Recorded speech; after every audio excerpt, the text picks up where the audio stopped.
I've been crying in the morning, crying at night, hear his music. We dance together.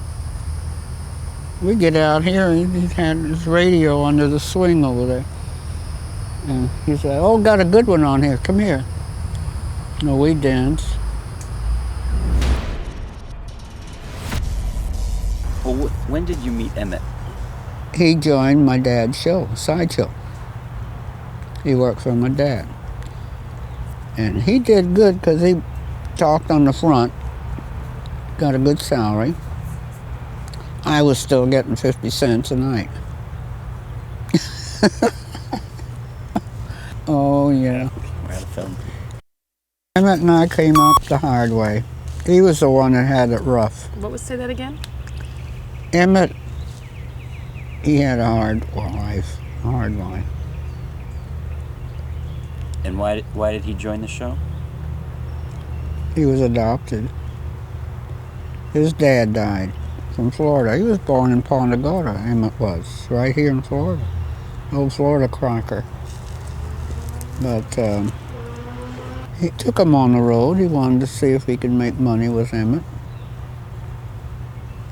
And he used to go out and catch alligators and snakes and make pocketbooks, you know, and stuff like that. So he wanted to Emmett because he had the skin.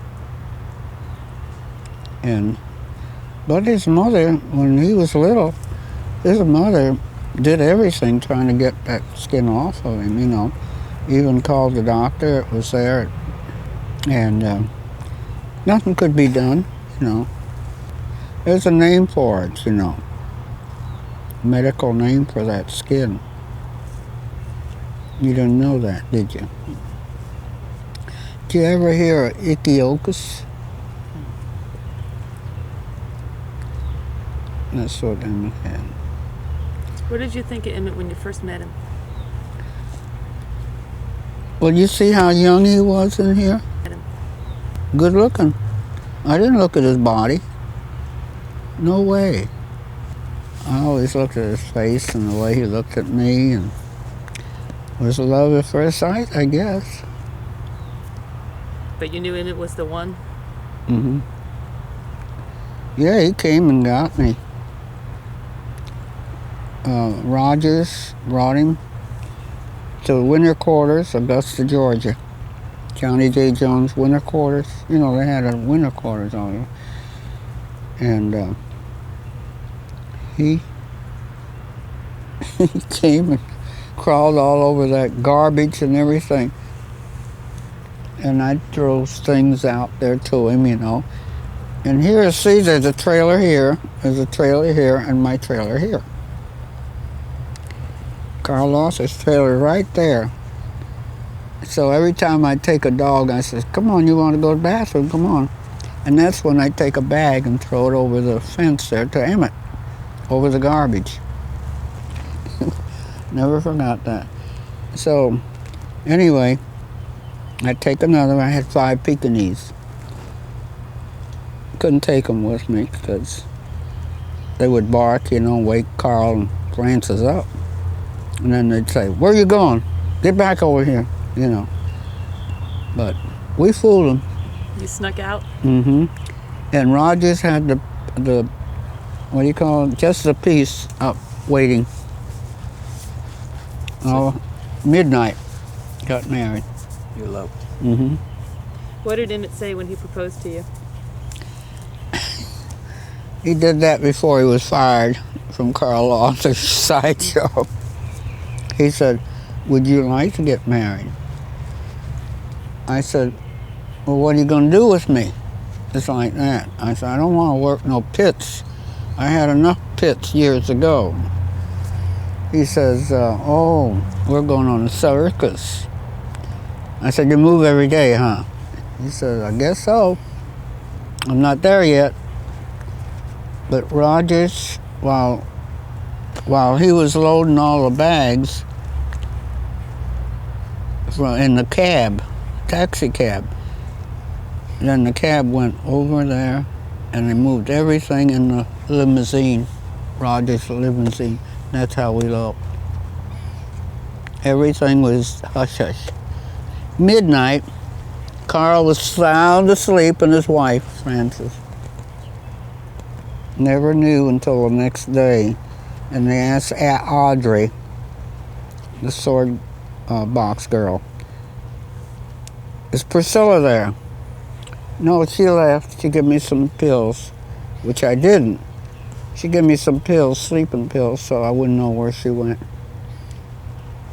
Oh, he bawled her out. He said, I'm going to fire you. She says, okay, I'll go home. I want to go home anyway. She lives in Kentucky or somewhere, I don't know. Did you go on a honeymoon? What honeymoon? Seen a bunch of elephants and horses and all. Circus. You went straight to the circus? Mm-hmm. Oh, I didn't realize that. Yeah.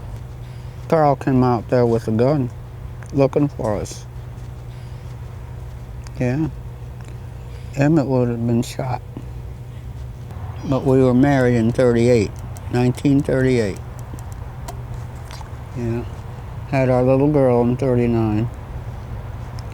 She died with pneumonia. And Tony come along.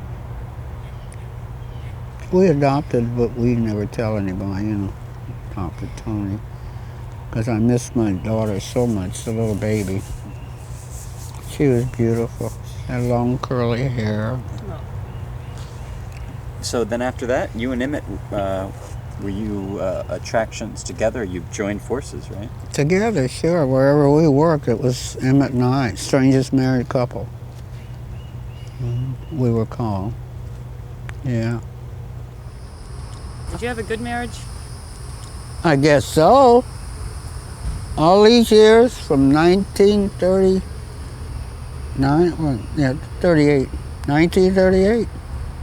I guess so. That's why I've been crying in the morning, crying at night, hear his music. We dance together. We get out here and he had his radio under the swing over there. And he said, oh, got a good one on here, come here. No, we dance.